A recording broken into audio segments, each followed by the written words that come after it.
Listen, Lamar has had an incredibly successful career so far. When you look at how he's tracking right now, you just mentioned a two-time MVP. But let's break down those MVPs and let's break down how Lamar is coming to this league, right? Lamar came into this league with guys asking him, hey, son, come over here, son. Can you go practice and let me see you run a 40. Let me see you try this. We don't even have faith that you can really play this position. So can you try other things just in case we have a spot to draft you somewhere at those positions? Lamar said, no, I'm not doing that. I told you guys he Frank Sinatra this whole thing. He said, I'm going to do it my way. I believe in me. And he came out and won his second MVP. First MVP, he won as a running back playing quarterback. And I even said sometimes early, like his first MVP, some of the runs he made, just how dynamic and beautiful those runs were, you could have given him the trophy just off those runs. He was doing some incredible things with his legs. This second MVP, he won with his arm. You know, he didn't throw, like Sherm said, for 30 touchdowns or for enough touchdowns. He did get his numbers up late with some big games, but like Sherm would like it. But he still won with his arms. We saw what he did. We saw him with his arm. We saw him sit in the pocket, delivering the pass, winning football games with his teams. So Lamar is in a great place. He got his bag.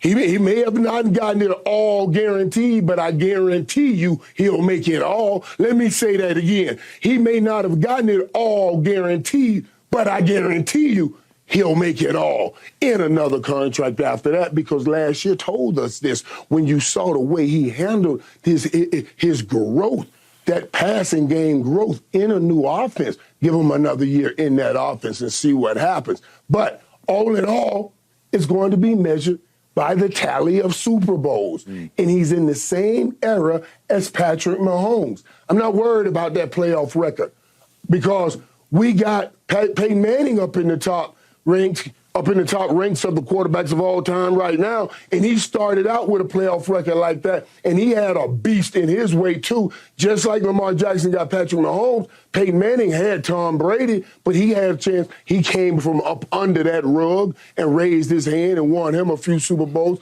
and Lamar Jackson will have the opportunity to do the same. I think he's had an incredibly successful career so far, but the book is still not finished being written, if you ask Lamar Jackson. Phenomenal career.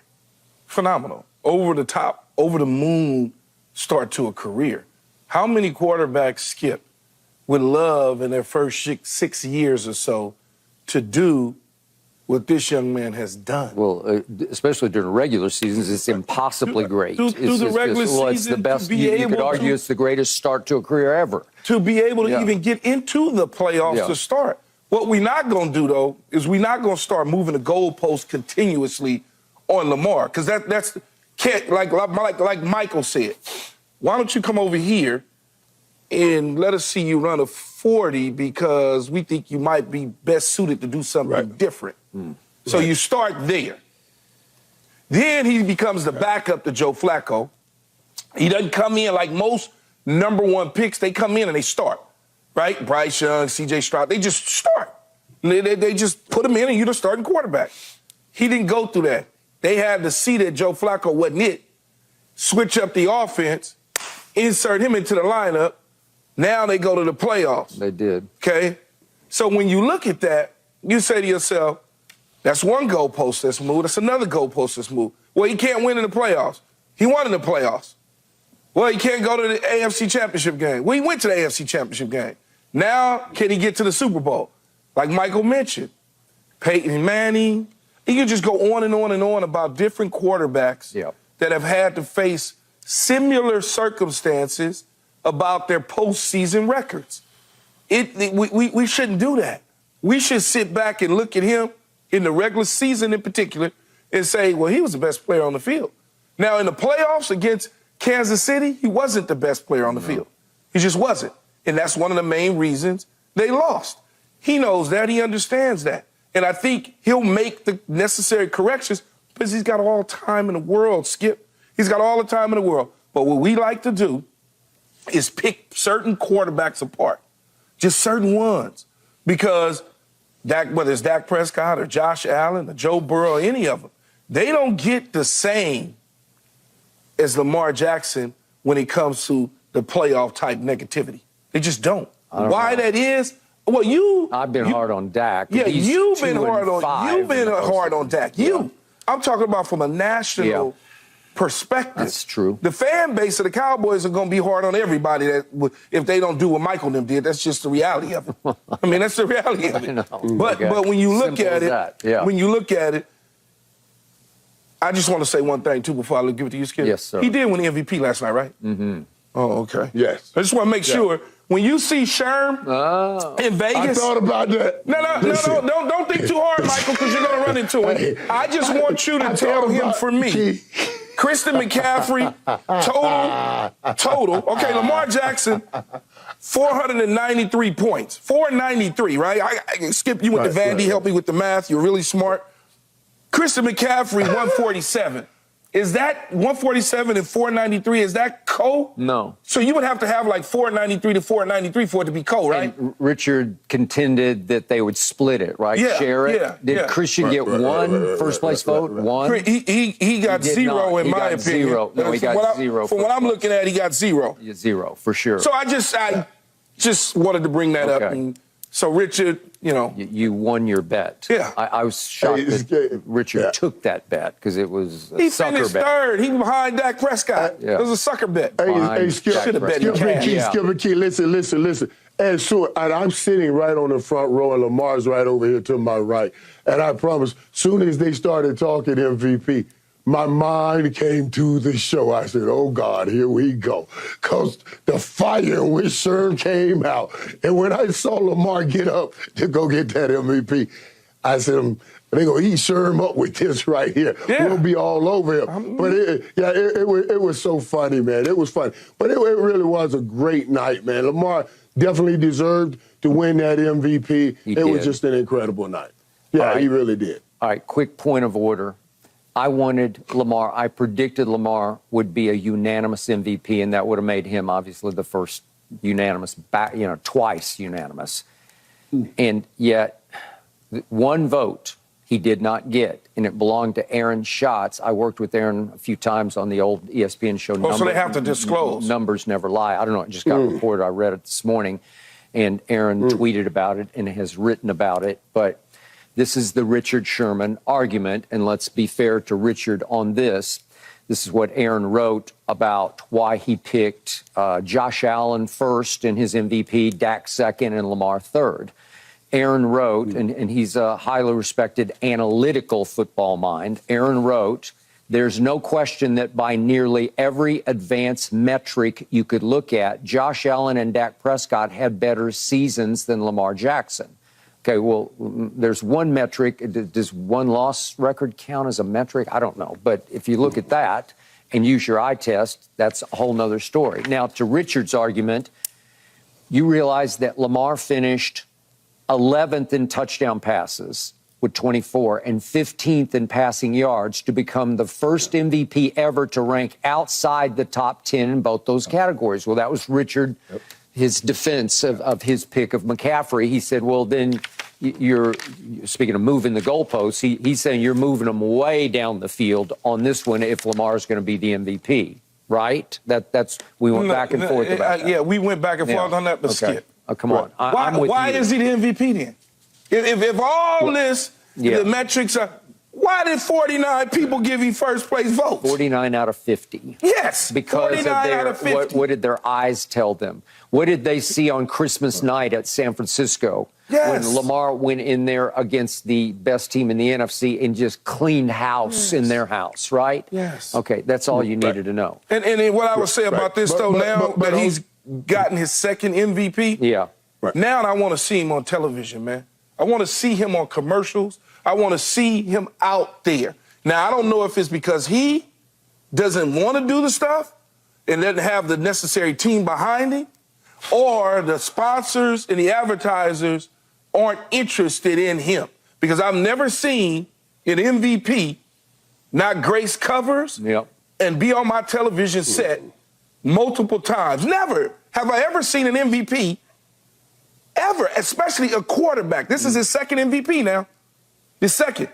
Oh, yeah. Because you could create, you know, people say we doesn't have a big personality, kind of quiet guy, whatever the case is. That's fine. Yeah, right. But if you got the right people in the marketing department sitting at the desk, they can create. Remember Little Penny? Remember Penny Hardaway? They said the same thing about Penny. But guess what they did? They went and got Chris Rock and Tyra Banks, and they figured out how to create something. And it was great. And it was great. So great. I just want to see it because it's the second MVP. I don't want to see Josh Allen. Okay. I don't want to see all them dudes. I want to see this MVP on my screens next fall. Okay, Michael. Let me say this though, 'cause as we talk about Lamar not getting the unanimous MVP and all of those things, and excuse me, Christian McCaffrey getting a vote. What I thought was interesting is, you know, how the guys that you just talked about who had Josh Allen, Dak, and Lamar, how he has it ordered. Aaron Schatz. I can understand it now. Maybe I shift Lamar to the front because, like you talked about, Skip, record. Is that in your matrix? Because he had a better record. You know what I'm saying? And got his team just a little bit farther. I would have been happy getting my team to where he got his team. But that's another thing. But when we put in a running back in the MVP conversation, only a year or two after we've talked about the less importance of the running back or the excusing of the running back, when we had all these other guys holding out, we talked about the running back position not being as important. And now all of a sudden it's back in the MVP conversation. And then we use, because it's a dual threat running back, he can run the ball and catch the ball. And I say, yes, that's true, but Lamar Jackson can run it and throw it. You know what I mean? And this year threw it at an incredible level, at a whole nother level in a new offense that you got a chance to see, and you can only expect him to improve upon. So that confused me. Like if we had the order that he had, and it's all quarterbacks, you say, okay, and maybe one of those quarterbacks, you know, stole something like that. Yeah, that's different. But yeah, Lamar Jackson, I think this is an incredible award for him because it says this is just the beginning. He got this at the beginning of learning this offense. It's like Patrick Mahomes, who learned his offense and showed up, and now you have this. You put this on the football field every year and get a little bit better at making those critical decisions down in the end of the game, then you can end up also like Tom Brady and win you some championships. Yeah, and by the way, Michael, one other Aaron Schatz point about why he went with Josh Allen and Lamar down at third was because if you look at their rushing stats this year, Josh Allen's rushing stats were actually better across the board than Lamar's. Right. That doesn't mean that Lamar didn't do it at the right place, right time, where they were more impactful runs. You know, you start to factor in third down runs for first down, that sort of thing. But if you just look at the overall numbers, Josh is running the football a little better. Did Josh turn the ball over more than Lamar this year? It means what I said. Yeah. He turned it over more, right? He didn't run it enough. Yeah, but I say he didn't run it enough in the crucial moments when he needed to. He was worried about, let me tell you, he was worried about beating Patrick Mahomes. Josh Allen was worried about beating Patrick Mahomes. Lamar Jackson was worried about beating Patrick Mahomes. I'm talking about personally and individually. Brock Purdy won't have that ego trip. And Kyle Shanahan won't let him have it. He doesn't have that kind of control. Yeah. So to sum this up, Keyshawn, do I wish that Lamar's postseason record was 4-2 instead of 2? You better believe I do. Yeah, of course. Because I root for him. Because to Michael's point, it was astonishing. He went from you belong at receiver to the youngest ever two-time MVP. That's impossibly great, and I honor that at the highest level. But I wish he had. At some point, he's going to validate. He didn't do it this year, but you just need one validation, which would be to get to a Super Bowl, and maybe that's coming next year. But the crazy thing, though, Skip, is he's not the only one. No, I understand. Hell, we just talked about Josh Allen, okay? And we always talking about the quarterback room being reset economically so you can build around him. Well, Josh Allen didn't go to the Super Bowl. No. He ain't been nowhere near the Super Bowl. Nowhere near. And they paid him his money. They did. They didn't reset the room by drafting another guy, and they're in the same position.